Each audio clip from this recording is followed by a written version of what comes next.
नमस्कार मंडळी, स्वागत आहे तुमचं माझ्या मिनी ब्लॉगमध्ये.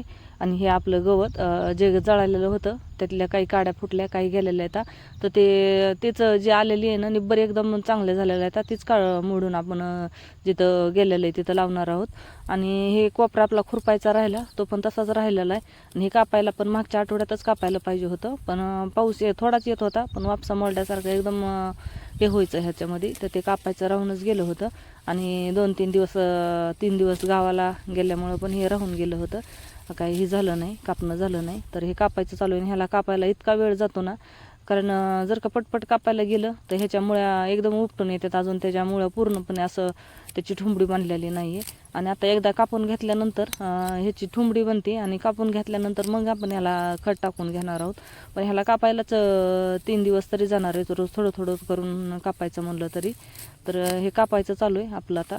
तर हेच गवताचं म्हणजे ह्यालाच जावळ कापणं असं म्हणतात.